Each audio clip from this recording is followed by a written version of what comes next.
This is the Horse Radio Network. This is episode 213 of Horsemanship Radio, brought to you by HandsOnGloves, the all-in-one revolutionary bathing, grooming gloves. Horsemanship Radio is a part of the family of the Horse Radio Network, and today I get to share a bit of the vision I had for a wonderful time at the Movement, our event we had just last June, a couple months ago, interviewing Helena Harris, a hero of mine in happy horsekeeping.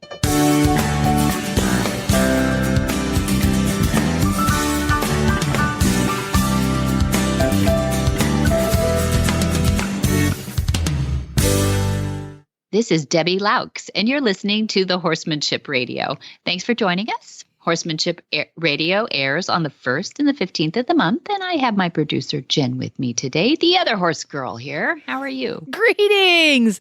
I am so excited that you decided to take this little tiny excerpt from the Movement and bring it over here to Horsemanship Radio podcast. This piece that you're going to be listening to today is available. The video is available if you go to MontyRoberts.com and click on the Movement at the top of the page, right? That's right. Well, the Movement, yes, will have a drop down and it'll say the Movement 2022, and people can look on that site to describe, it's what describes the movement. But if you click on past events right below that, it'll have the Vimeos or the saved entire event in segments, the Movement 2020, then we have 218, 219, 2021, and we have a trailer so far for the Movement 2022, but it is imminent that the whole thing will be up there within a few days. So after you listen to today's show, you go, oh my gosh, that was so cool. The whole thing will be available shortly with audio and video. So there you go. Go over to MontyRoberts.com and make sure you put that in your favorites folder so you can go back to it quickly and easily and listen to the whole thing. And I got to be at the Movement this time, and it was a lot of fun and so informative and it was so relaxed and casual. It didn't feel conferencey, which was nice. Oh, good. We weren't going for the conferencey thing, so I'm glad. I'm glad you got that. We really do like that chill effect. I think people, are so busy and so rat racy anyway. The last thing you want to do is pull people away from their horses, where it is the one place that they are chill usually, and then send them off to some sort of regimented, too much work-like environment. So as much as people want to learn things, I think setting up the environment to be really relaxed, community, a lot of people on the same page with happy horses, all of that environment is what we're seeking to achieve each year. And we do it a little different every year. So we cross our fingers and hope that we get it right, so that people are relaxed when they get there off the road, not worrying about biosecurity and COVID or anything else, because we're spread out. The farm's pretty big, and the horses are kept in large areas. And we really like this year. And having the concert this year was a nice little addition too. Having Templeton Thompson and her husband Sam playing for us, and that wine and cheese in the park. Did you like that? That was awfully nice. Yes. And the park, by the way, there's a little piece of the farm kind of towards the center near the offices that has these beautiful old trees and lovely lawn, which is a big deal in Solvang, California, because it's kind of deserty there. It's lovely, lush grass and big trees to sit underneath. And it was quite lovely. I understand now why you call it the park. The park. Yeah. And we got to sit there. And that was kind of fun, too, because all during the day, sporadically, people would just walk past each other, because that's also where you had the water station, so everybody could stay hydrated. People would pass by, and these great spontaneous conversations would happen between people with such diverse equestrian backgrounds. And that was kind of fun, because it was very relaxed and comfortable and didn't feel at all regimented or forced or scholastic, for that matter. That's a good word. That's a good word. Yeah, so that's what we're going for. We're going for the chemistry, not so much the head knowledge, but also the heart knowledge. And we're going to geek out a little bit on this episode. What we pulled out of there was what we really believe is maybe a roadmap for the journey forward in keeping horses in a more natural way. And we call it Movement Smart Stable. And you'll hear a lot about it in this. Hopefully we explained it well. But I interview Helena Harris, who's part of the Horse Radio Network, and for a long time. I think she said 13 years, something like that. But you'll hear the depth of her knowledge and experience. What I really wanted to do was get her affirmation, Jen. I really wanted to see, I wanted to get notes from her, and I wanted to get affirmation that we were on the right track. And one point, you'll have to listen for it, she gets choked up a little bit. I brought a little tear to her eyes, and I'm so happy about that. It was a good tear. And so it told me a little bit that we were kind of going in a good direction. So I'm really excited for people to hear. Big things happening all over the place at the California Horse Center at Flag Up Farms. So let's, without further ado, we're going to take a quick break here and hear from our title sponsor. The show couldn't happen without them, by the way, Hands on Gloves. And then we'll get into the conversation with Helena and Debbie from The Movement. Hi, I'm Monty Roberts. And am I excited to bring you the news of a revolutionary, new, all-in-one shedding, bathing, grooming tool. Hands-on gloves. They are fantastic. And you believe me, I've tried them all. Hands-on outperforms traditional curry combs, shedding blades, metal bristles, and all those things. Most animals will gravitate to you for more grooming and petting time. If you wear them, your animals will love you more for it. While using the hands-on gloves, you can easily handle water hoses, shampoo bottles, lead ropes, leashes, and anything you want with them on your hands. They are easy to clean, and they massage muscles and stimulate circulation while helping to distribute natural oils for a healthy skin and coat. Hands-on is changing the way we bathe, de-shed, and groom our animals forever. Hands-on gloves. They are fantastic. Helena Harris brings over 25 years of horse experience and business expertise to the Stall and Stable podcast and her Stall and Stable consulting services. Keeping horses happy and healthy is paramount to every horse owner and rider. Since our horses are often a reflection of the environment that we create, the Stall and Stable shares ideas and strategies for creating the best home we can for them. From backyard barn building to managing large-scale professional stables, Stall and Stable covers it.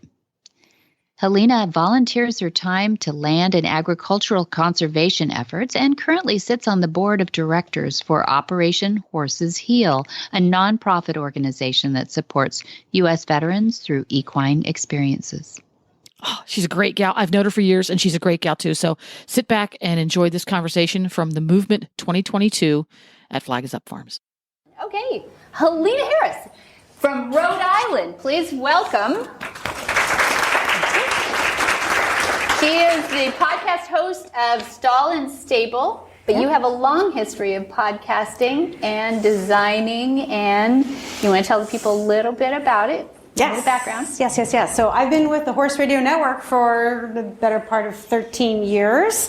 And thank you, Jennifer and Glenn Hebert. And I recently spun off Stall and Stable, which is about horsekeeping. It's ideas for happy horsekeeping. And so what I've learned in my time working with horses is that, and children, is that they are a reflection of the environment we create for them. In fact, that'll probably be somewhere on my headstone. I truly believe that the environment is as important in their development as the hands-on training. So I spent a lot of time thinking about ways in which we can remove those sharp corners and harsh fences, and to create an environment that creates comfort, relaxation, and a student, right? Because horses are students, so they can't be good students unless they're in a place where they're comfortable, right? And when they're comfortable, they can start to to really let us help them. That's true. And that, like I said, that can be corners in a pen, that could be the type of fencing, that can be the dividers in between their stalls. Can they see their friends? So all these little details go into making horses comfortable. And when they're comfortable, then they become better partners to us.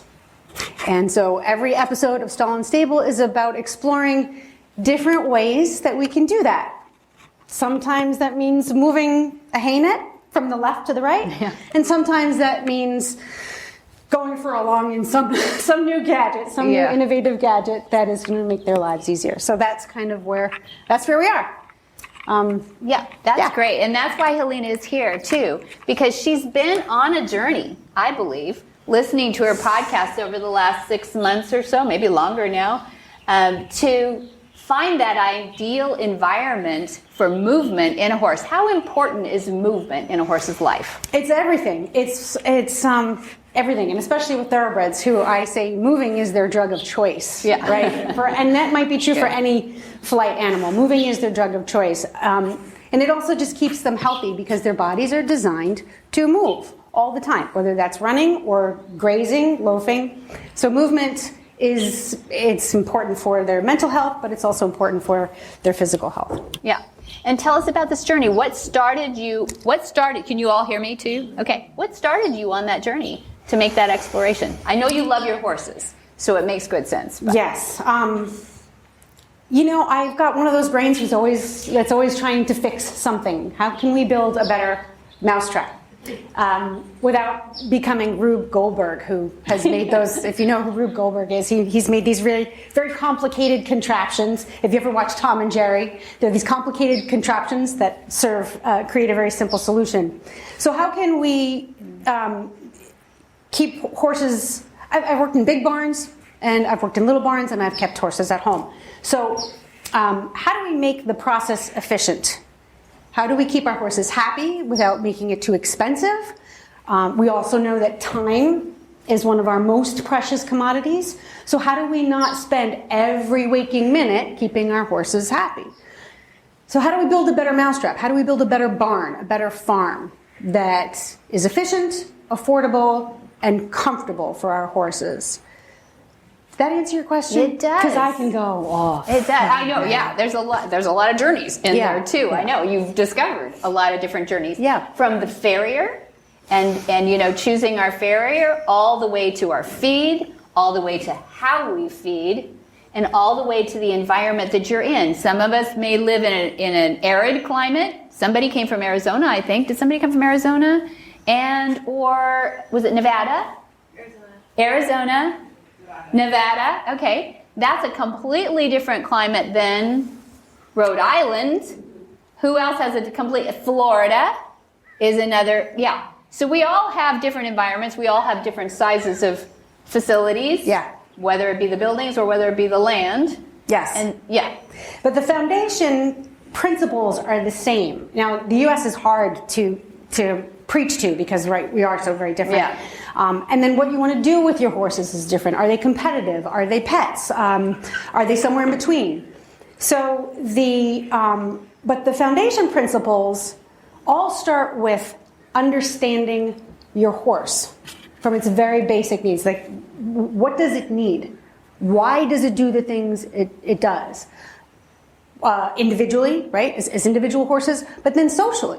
Horses are social animals. People are social animals. I don't know about you guys, but spending too much time alone is not good for me. Spending too much time standing still is not good for me.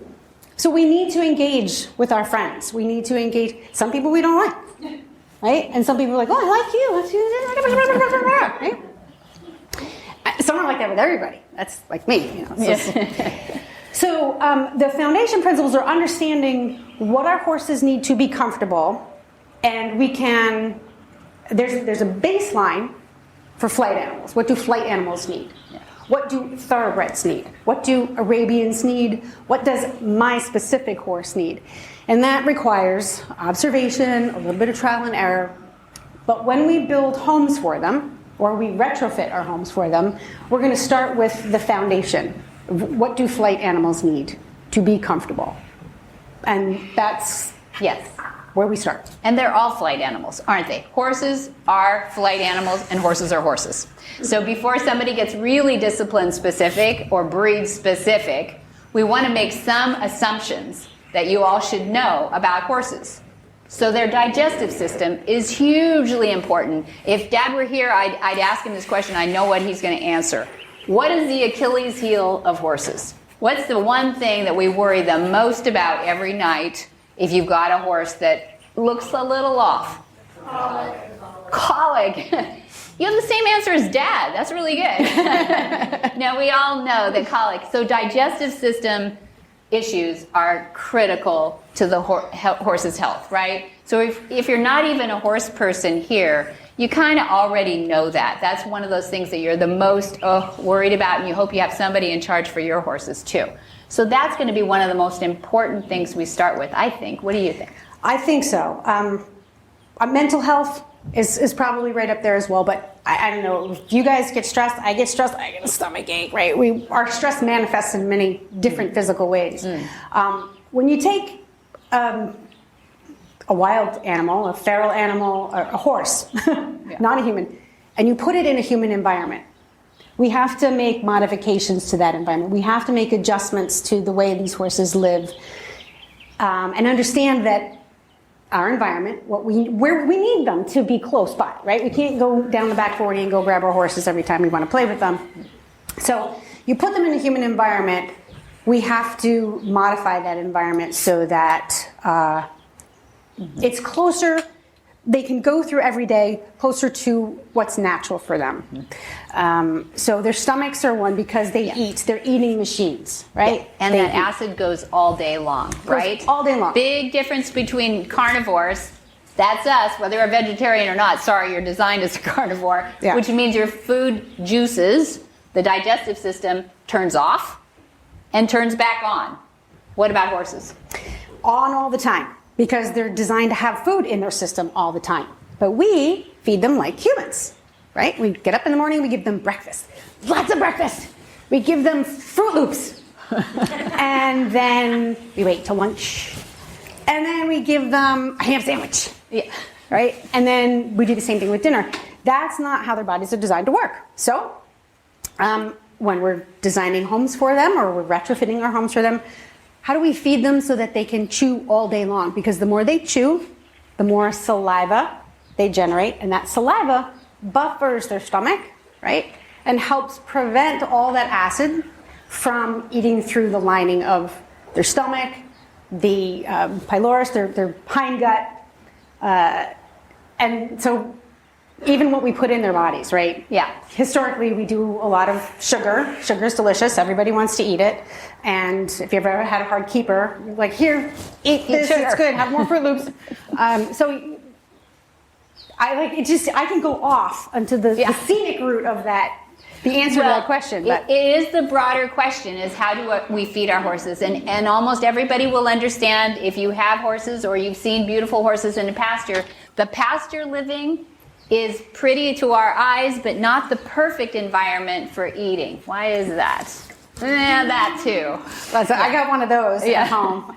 And after the pandemic, I'm kind of one of those. Oh, yeah. Getting rid of myself. Yeah, it's... and again, if you look at the breed too, certain breeds are designed, like think ponies, they're hardier. They're designed to survive on scrubland. Lush green pastures that's not really where you're going to find wild horses. Right. But it's delicious because it's full of sugar and all kinds of things that horses need. But sometimes we don't know that lush pasture isn't good for our horses until they founder or until something goes wrong. So there is a little bit of trial and error, I have to say. But in designing an ideal environment, you want to have a little bit of everything for a horse. A dry lot for the easy keeper who gets fat on air. An area that's not so great grazing, but allows the horse to spend the day with their head down chewing, even if it's on junk grass that's this big. The fact that they're down and they're nibbling and their minds are focused on what's going in their mouths. That is what's natural to a horse. That's when they're going to be the most relaxed. Mm-hmm. And then perhaps a grazing paddock. So this is something I have at my farm. I've got a dry lot, I've got a crappy lot, and then I've got the grazing lot. And sometimes there's some horses who can't ever go on the grazing paddock, and some who really need to have that grass, have the high moisture level. But having something for, I don't want to say every type of horse, but the three basics are there. Yeah. No green grass, something to graze, and then the heavy duty, Very good. lush stuff. Yeah. Tell me about the 5 pillars. 5 pillars. Okay. It's the 5 freedoms. Has anybody heard of the 5 freedoms? Anybody may have, that term? Yep. Okay, I'm going to totally mess those up. No, there's no order here. We don't care. But, so it's freedom from hunger and thirst. It's freedom from pain. Freedom from discomfort and stress, which is usually mental stress. What am I on, 3, 4? It's the freedom to express their natural behavior. So that means to socialize. That means when one mare pins an ear at another, you don't hit her in the head for it. You don't correct that behavior. That's natural horse behavior. So freedom to express natural horse behavior.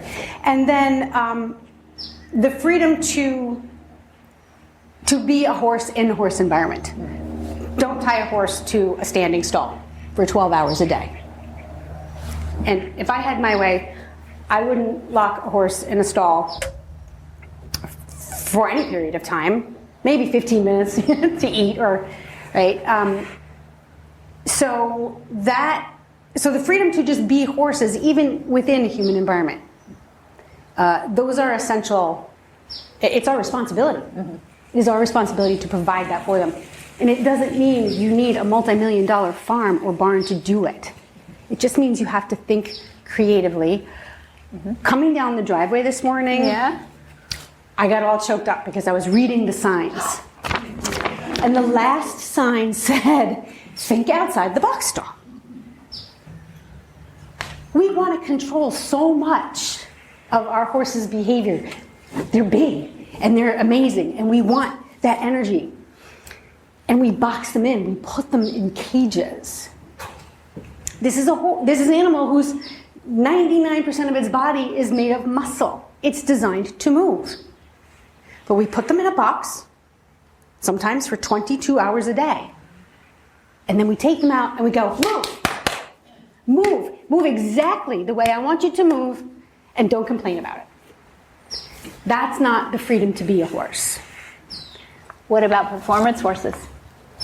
Does it work? No. I say this all the time. Go lock yourself in the bathroom for 18 hours. Bring yourself a bottle of water, box of Cheez-Its, and an apple. No other entertainment. No phone, no TV, no book, maybe a window. And just observe what you feel. Just observe what you feel. You're comfortable. I mean, you're safe. It might be warm. Now do that for 2 days in a row. And then think about if that was your life every single day. Right. And we don't want to anthropomorphize. We're not horses. But there's a balance between empathizing with our horses and anthropomorphizing. So we want to understand, we want to empathize with what it means to be a flight animal locked in a box all day long. That's tough. And so that's to there will perform. be people in this room, I don't know all your disciplines or how you enjoy your horses, but I'm going to assume there might be a barrel racer in here, there might be a reiner in here, and that's my parents' background is rodeo and Western performance, Western working cow horse performance. We have thoroughbreds, can they be outside too? Oh my God, my thoroughbreds would kill me if I locked them inside, literally. The dilemma of keeping performance horses safe, because they have to perform, and we know horses, I always say this, their number one job in my house is to kill themselves. And my job is to stop that from happening. So how do we keep them safe? How do we stop them from kicking the dew out of each other or rubbing up against a board and gashing themselves? So there's the balance. We have to be realistic, right? We can't keep them in 24/7, but there has to be oversight, and we have to look at their environment to say, is it safe for them, and is it healthy mentally and physically? So yes, thoroughbreds can be turned out. Show jumping horses, your big warm bloods can be turned out. Everybody can be turned out. It doesn't mean throw them in a pasture and leave them there to their own devices. Right. There still has to be oversight. But this is where there's a feedback loop between you observing your horse in their environment and then shaping that environment for what kind of horse you have to work with and what their job is. So it's a bit of a moving target. It is. But it's doable. Absolutely doable. So let's just draw a line in the sand. 30 years ago, Dad said to the world, because the Queen made him really, kind of pushed him forward and said, you will. And when the Queen says you will, you kind of do, right? And he said, draw a line in the sand at violence. What does that look like?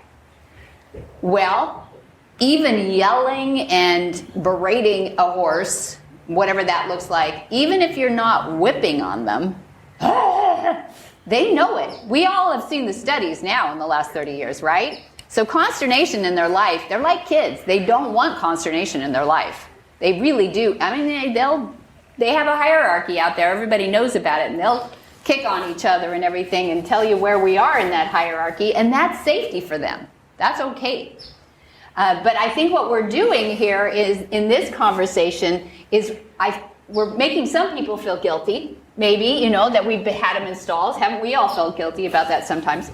But we're also, here's our plan, is to give you a draw on the line in the sand like Dad did and said, if you never can be violent toward a horse, then you change the way you look at your training of a horse.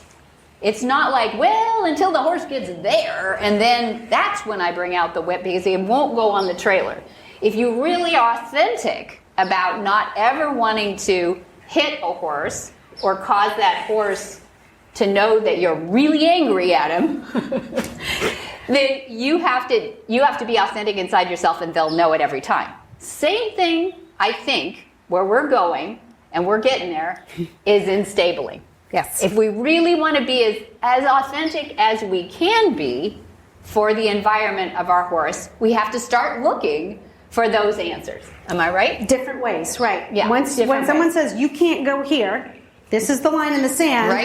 Right. Just like a horse, right? Yep. You're like, all right, well, where do I go? Yeah. But where do I look to find the answer? And so now we're starting to see these are the different things that we can do in stable design. That's it. Don't feel guilty about putting your horses in stalls, because number one, there's stuff we didn't know about horse keeping 10 years ago, 5 years ago, right? Technology has given us an insight to what our horses need today more than ever before. So, I live in the Northeast. We get blizzards. You know what? I lock my horses in sometimes. I'm like, I'm really sorry, but it's cold and I'm cold and it's wet, and I don't want you to be cold and wet. So if you've learned something new and you feel a little about it, forgive yourself. Right. And move on. Right. We don't always know what's best. We're not going to be perfect about any of this, so we just have to be willing to forgive ourselves and say, okay, open my mind, think outside the box, stall. Where can we go? This is not an option anymore. Right. So where can we go? Right.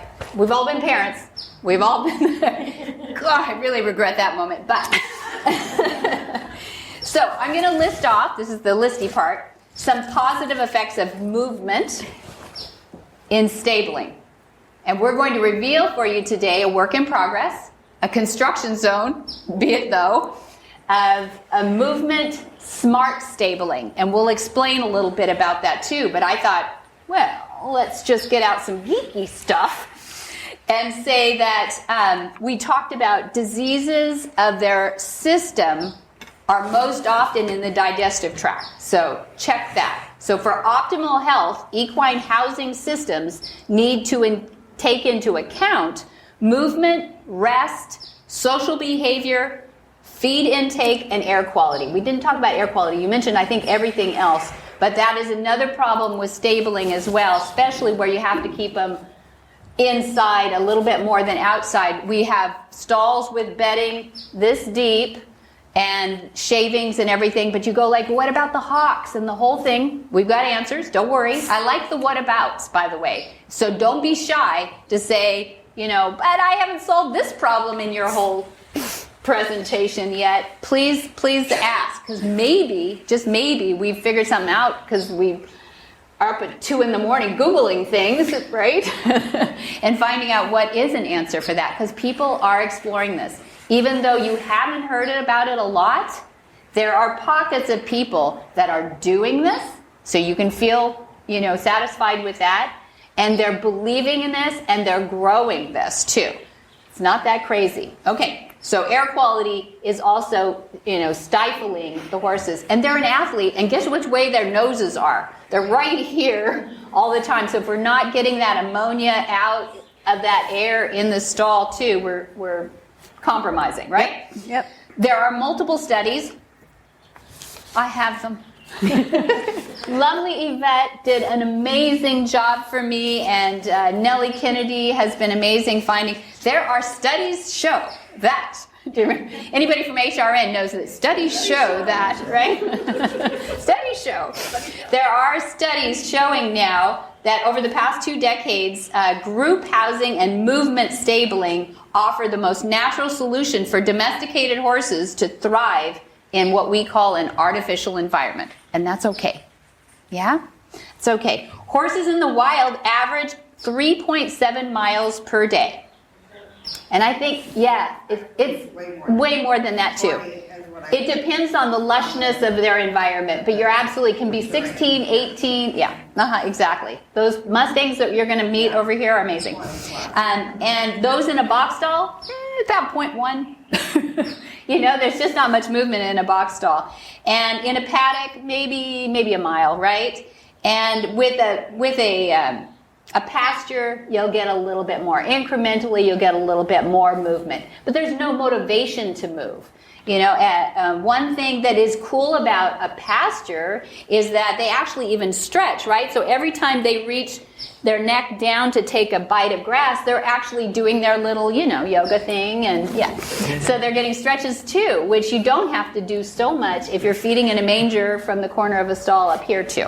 So what we're going to do, we're going to show you that there are feeding units and things like that you can do these days that automate the feeding and even rotate and make it more automated, as if it's a fake environment, artificial environment for sure, but it mimics the digestive system that they need, the feeding system that they need.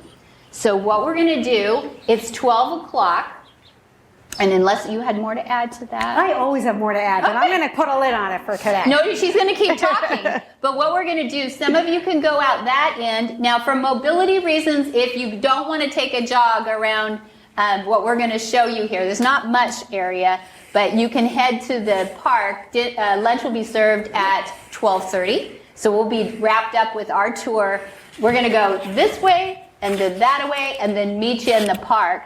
But we were going to take you through a very revolutionary, progressive way of doing what we hope covers all these things we just talked about. So you can come off the wall here and head that way, come out there and head back over this way, or come down there and head and meet us right there.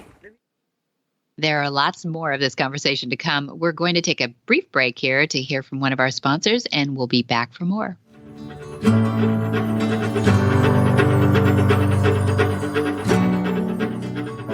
Imagine if you could take Monty to the barn with you. Watch and learn as he addresses each challenge with your horse and answers your questions too. You head to the arena and you work on each new lesson, knowing Monty's there to encourage you, all with violence-free, tried and true methods. After all, he's been helping train horse lovers all his life. With his online university, you could be like Kathy, a retired teacher who just bought her first horse. Recently, I went to a tack shop to look for a smaller halter. I'm 61, just purchased my 14 hands POA the day after my birthday, just a few weeks ago. after never having had a horse. And yes, that's crazy, but as a retired teacher who never had a hobby other than teaching, I decided to go for it. My hubby and I have taken lessons this past year, but I really longed for a relationship with a horse. The only other experience I'd ever had was to ride a horse in Philly, Pennsylvania, my hometown, when I was 16, and I got bucked off. And that was it until I was 61. Well, the owner of this tack shop, this precious lady, 84-year-old lady, gave me a copy of this magazine, Equine Monthly. And the article I read in it was Horses Are Biofeedback Beings. And it was just so interesting. I really felt like I just found a pot of gold when I read it, because in it talked about Monty's online university and that I could have access to 575 videos for $10 a month. And before that, I was just searching YouTube for everything I could find. But truthfully, that's just a pain. I love that the uni videos are concise and they're in order.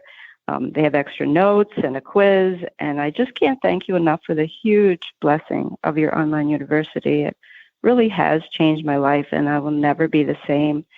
I've had my horse Jack now for 7 weeks, and thanks to the videos, I've done join up with him, and it really worked like a dream. I had to do it in an arena, but it still worked, thanks to Monty's lessons and the cues and the hand signals. The ability to watch the lessons over and over on demand is incredible. So I also want to thank you so very much for making the online university affordable for this retired teacher. Thank you so much for all that you do for everyone who really wants to love a horse. Kathy.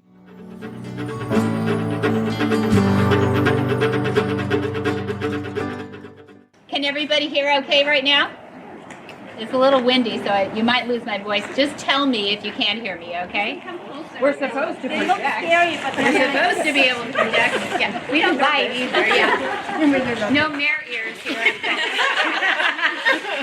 But I do want to tell you that there's 3 new things that we've added to Flag Is Up Farms. You heard about the history and how long we've been here.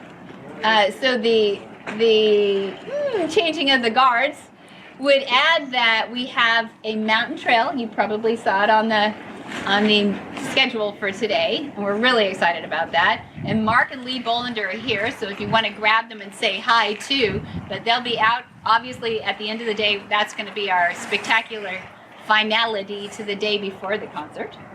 And then we also are adding, if you get a chance to tootle around a little bit, over a barn that's just, some of you in the back might see it, but it's a 10-stall barn over to our right over here, and that is the California Horse Center Wellness Center. We've got an in-ground aqua tread, so for the top line and the exercising of the horses, that will be hugely important to what we're doing here at the facility. And then our last thing is what we're going to show you through here too, and that's what I'm going to have Helena critique us a little bit. So I'll just, hopefully you can hear me as we walk. We are walking into an area that was 10 stalls on this side, and there were 10 stalls on the other side. It's a 40-stall barn in quadrants.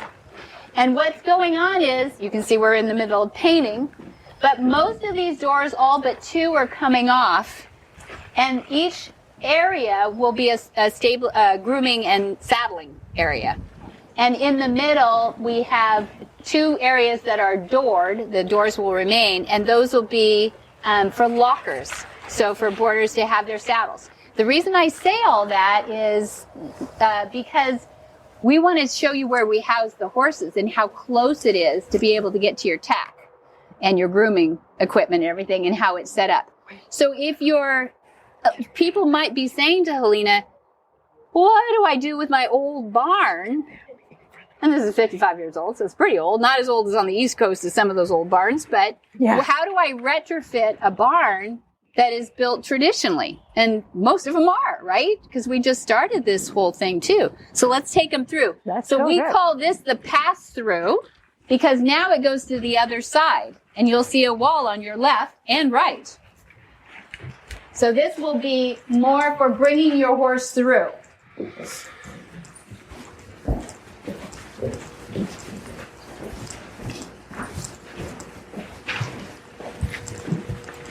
So if you guys want to walk on the grass up here, we'll get you collecting over here. As I said, it's a construction zone still. All right. That's everybody now.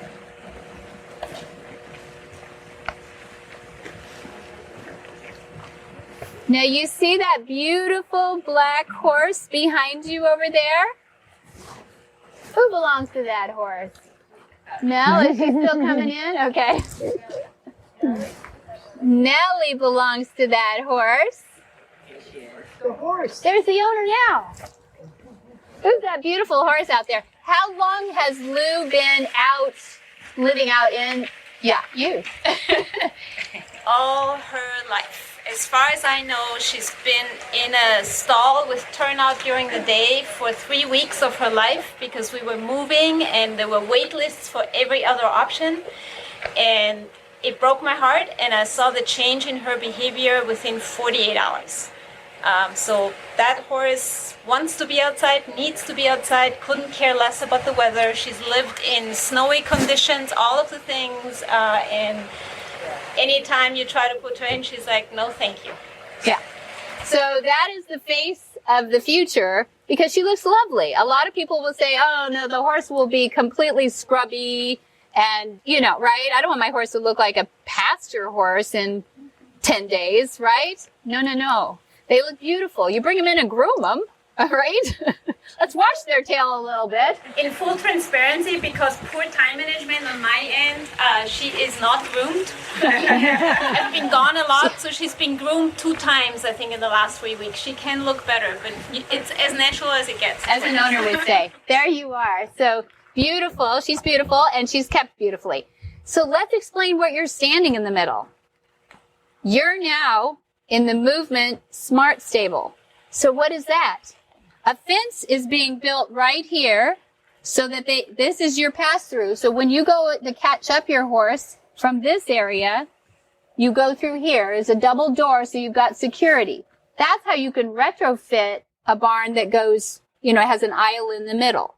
If it didn't have an aisle in the middle and you were just a shed row, you know, you wouldn't need that. You'd put one of these stalls might be a grooming, or you might have your grooming or your wash rack someplace else. Yep. All right. And then this fence, and then I'm going to have Helena critique us. Oh, and here comes Monk. This is my mom, Pat Roberts. You remember we said that Dad was on the road 30 years? So who do you think was running the farm? Yeah. Yes. He gets excited. Anyway, so I want you all to focus a little bit on where your horse would move, right? We're talking about movement. And where your horse would exercise. So it's not just weaving and moving. It's also where is he going up and down and everything. And then I'll kind of explain. Yeah. All right.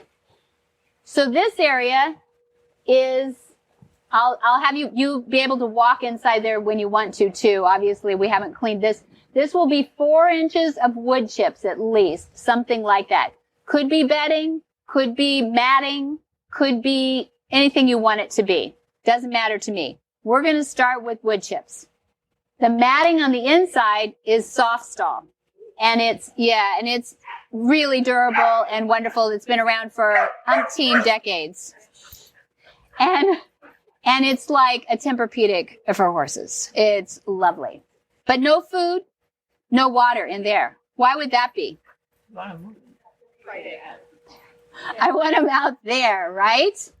So this is that fence comes down where Lou is. The other fence comes down where the other transition horses you'll be learning about are. And then there will be some aversion, like that hedge stays and there's a sand paddock that is a pathway around that. And then feeding machines will be there and there. Minerals, water, everything is out there. Now you might ask, is it a track system? Kinda. Is it a paddock paradise? Kinda. Is it an Activstelle? Does anybody know Activstelle from Germany? Feeding machines? Yeah? Kinda. I didn't want it to look like a feedlot. It's always been beautiful here. But remember, we talk about pasture isn't always beautiful for the inside of a horse. Yeah. So we disced up a track on the outside of the pasture.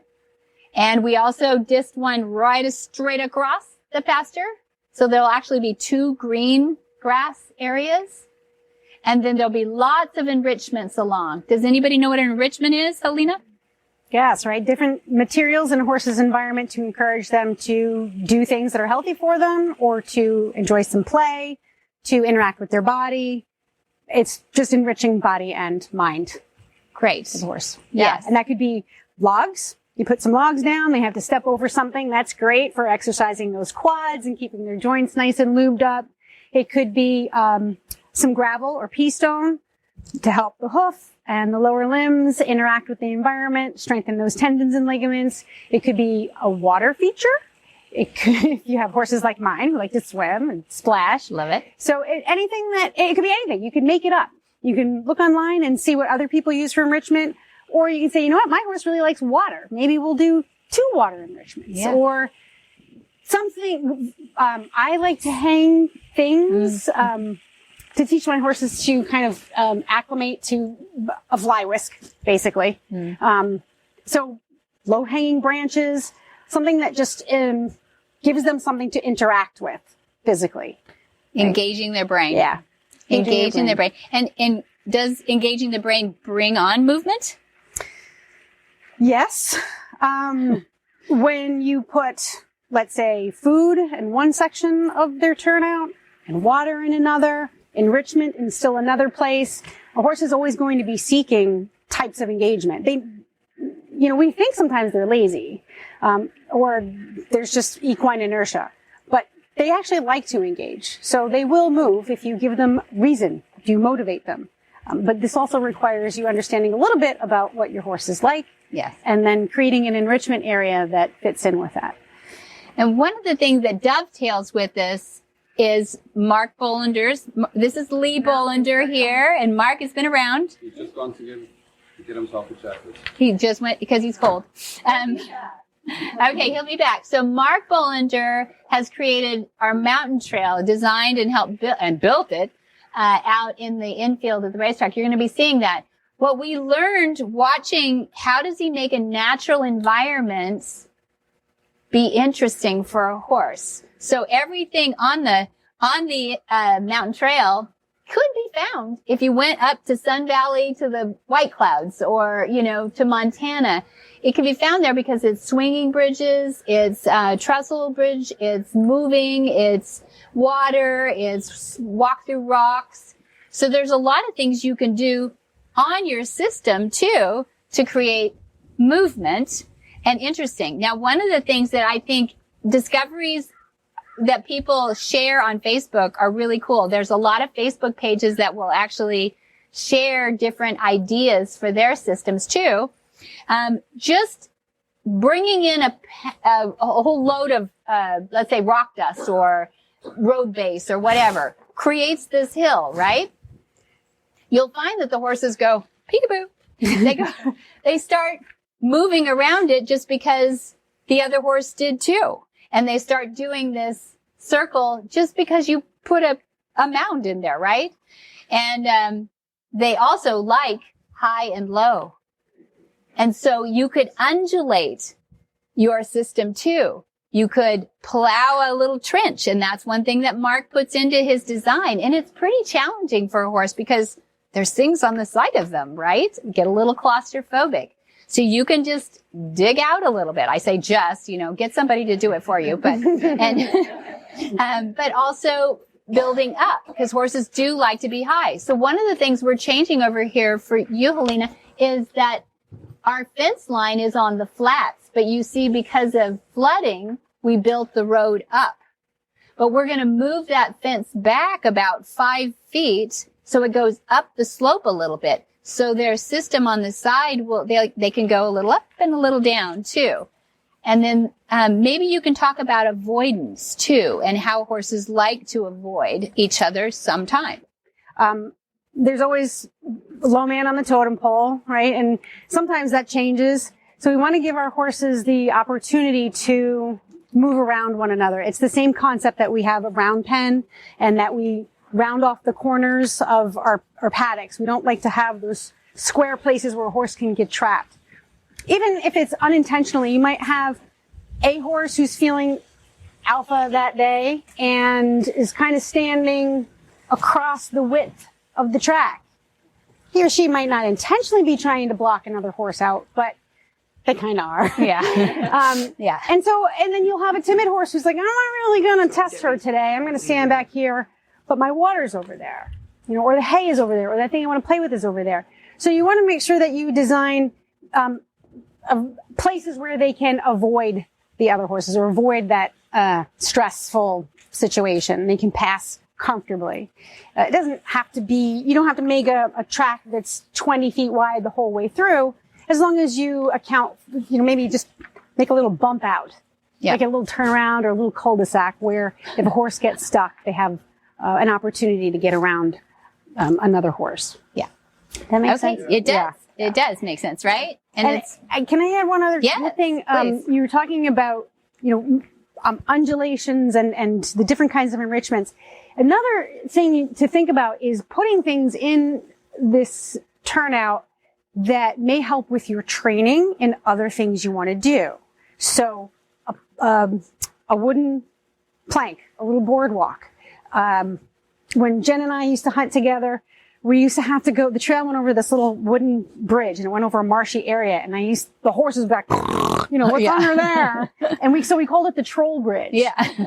So put a troll bridge in your turnout. Yeah. Something that can help acclimate them to these human things that we expose them to. Going up and down, undulations, right? We know that hill work and different kinds of topography is important for developing a horse's athletic ability. So put a little dip in there.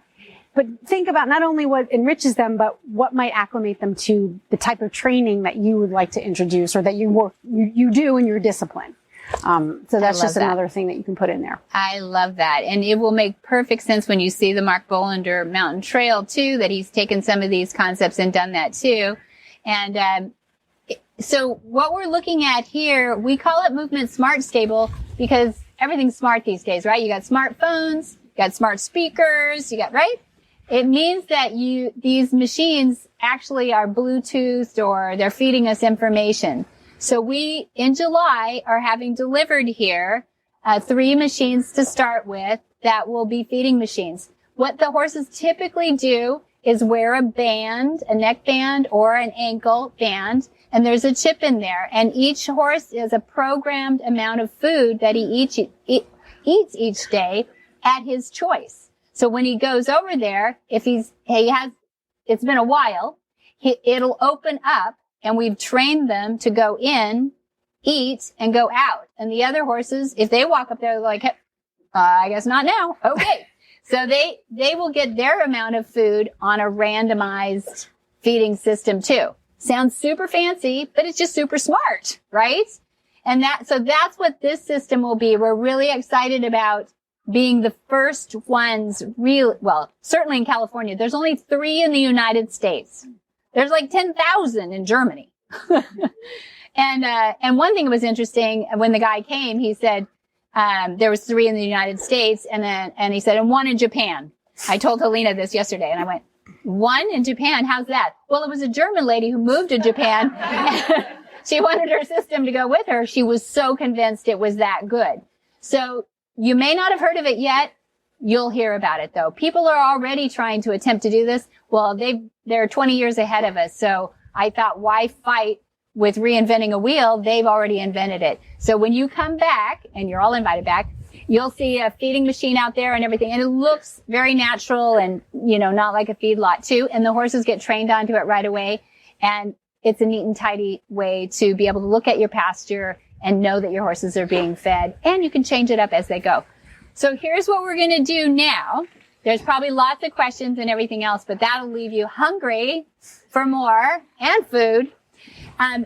We're going to walk through here and go to the park area where I was going to take you to the second pasture, but I don't want to make it longer than your stomachs can last. So Later on, if you get a chance during lunch, if you just walk over to that front pasture, it's right in front of the gravestones. You'll see some gravestones in front of, to the left side of our office right there. And you'll see a more typical track system pasture that we're literally just finishing up now. Doesn't have the enrichments in it or anything yet. This is where I'm picking Helena's brain for all that she knows about this kind of pasture and that kind of pasture, because we want to innovate each area where we keep our horses. We've got a transition horse group over here. Those are up for adoption, and those are peacefully living together. We've got mares and we've got geldings in another pasture. Those will be converted as well. So we get these thoroughbreds off the track. They've got something to do when they get into that pasture besides go laminitic on grass. So anyway, you'll see some of our vision there, and I'd love for you guys to come up to us and ask questions during lunch. I'll try not to talk with my mouth full, but I'm happy to answer any questions that I might know. If not, please ask Helena, and as she is able, she will, but tell me what she says, okay? I want to know. There's a lot I don't know too. And, keeping an open mind and being willing to think about new things. It's your own ingenuity. So you can ask me, and if I have an answer, I'll tell you. And if I don't, I'll say, I haven't gotten there yet. And maybe we can get there together. So everything is welcome. Yes. All right, this away. I'll open the gate. Leave this world a better place than mine. The magic in the language of the herd. Up next, we have our trainer's tip from Shorty Graham, who's a wonderful trainer who likes us to take our time when we work with our horses. Welcome back, Shorty Graham. Thanks again. All the way from the Arizona Equestrian Connection in Camp Verde, Arizona. How are you today, Shorty? Fantastic. It's good to hear your voice. I understand you have a trainer's tip for us, or maybe two, for the listeners of Horsemanship Radio. Please let us know. Well, I think one of the important things that as humans we need to recognize is that horses, animals, have no concept of time. It means nothing to them. And I think with humans, we tend to go out, a lot of times, particularly people that are on time constraints of like needing to get to a show, needing to get to a roping, and they really don't have the horse on a solid foundation to begin with about loading in the trailer or doing these events, or they haven't been that pleasant. And so they go out and then they turn into a grizzly bear trying to get the horse to trailer load, or once they get to the show, their whole inside is totally stressed, and they're psychologically at a high peak, which the horse feeds on. Yeah. And so for me, one of the things I've learned is if you have something you want to work with your horse or you want the horse to accomplish, do it when you have all the time in the world, or just go out and spend some time with your horse if you don't have a lot of time and groom it, or do something you know the horse already knows to do. But recognize that when you go out there, you could be there all day if that's what it takes, but do it in a quiet and a calm manner and help the horse. Let the horse look for the answer. Ask the question and give him time enough, or her time enough, to find the answer, and give him or her the aids that will help him find that answer. And once he gets that answer, give him that reward of releasing the pressure and saying, good. And then if it's been a long haul, I quit. We don't need to go back and do it again. We'll do it tomorrow. So I think one of the things is just hammering on them to do it over and over and over again. If you can just get that little bitty try, take that and call that Dixie, and then wait for the next day. And you know what? It'll come quicker, and it'll be sweeter and nicer. And you'll be amazed at how quick things come together once that little tiny window opens. That's beautiful. That is a great, and we say they have latent learning. It seems like if you can end on that pressure off high note, the next day they come out further ahead for some reason. Yeah. And I mean, so many people don't get the pressure. They start at 10. Well, where are you going to go when they give you something? So, and then they also, if they go to 8 and the horse gives them something, then they go right back to 8. And you have to keep starting at, as Monty says, incremental learning. So, you've got to start at that low point, give them the opportunity. If that doesn't work, a little more pressure. But if you're already up there at 10, you don't have any place to go. Very good. Those are great trainer's tips, Shorty Graham. I didn't doubt you for a minute. Those are awesome. Thank you. Thanks. Hi, I'm Monty Roberts, and I'm dedicated to training horses without pain. You can learn to do it too on my Equus Online University. Western, English, the beginner, or the advanced rider. It doesn't matter. You can connect with other students online too, on our forum, and there's a new lesson every week. It's a lifetime of learning for you on my Equus Online University at montyroberts.com. Where in the world is Monty Roberts? Monty is looking forward to meeting some new friends, two-legged and four-legged. August 18 through 20, we have the introductory course, Module 2, which is Join Up. Then August 22 through 24 with the introductory course, Module 3, that's Long Lining. And then August 26 through 28, we have a Horse Sense and Healing coming up. That's for our veterans and first responders with post-traumatic stress. And then August 29 through 31, we have our introductory course, Module 4, and that is the preparation for the intro exams. Dun, dun, dun. Quick question. Can the modules be done out of order? They can. That was a great question. Aha. Yeah. Because maybe somebody has August 22 to 24 available. They can come take the long lining course, but they don't have August 18 through 20 available to take the join-up course. So they can take, I have a time off in August. I can do it. I can do Module 3. And then 4.5 months from now, they have some time in. They can jump in and grab a different module. Yeah, exactly. The only one that would be ridiculous is the preparation for the intro exams if you try to take that first. That would be counterproductive, don't you think? Pretty much. Pretty much. But what we did was we actually used to have a join-up class and a long lining class, which we still sort of do. But what we did was rejigger the whole curriculum so that you can take it in modules that build up to the full introductory course. You can also take it. It's 10 days or 2 weeks, the introductory course. So you end up taking, you're skipping a weekend in between there. You take 5 days and then 5 days. If you've got a lot of time, some people coming all the way from Europe love to take the whole that thing. Makes sense. Yes. If you're going to travel over to do the whole thing all at one time. I love how you did that though, because it makes it available to folks who have a lot of other commitments in life. Yeah. That you can only get a weekend off here and there. So if you want to learn more about what's going on at Flag is Up Farms, the California Horse Center, you can go to montyroberts.com. You can call them on the phone. Yep. 805-688-6288. That's right.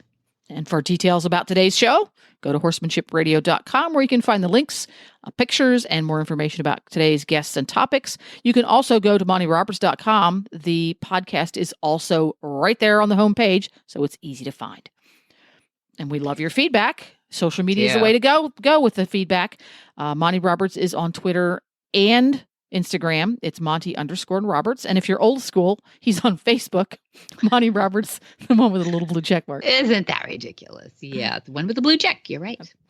And many thanks to our sponsors, too. That's HandsOnGloves and Monty Roberts University. Be sure to visit all the other great shows on the Horse Radio Network at horseradionetwork.com. And we'd love your feedback about whether you like having these interviews on here, or perhaps there's even some reading of some books. We've got some of that. We've got filed in the archives too, and there could be some of that, Jen.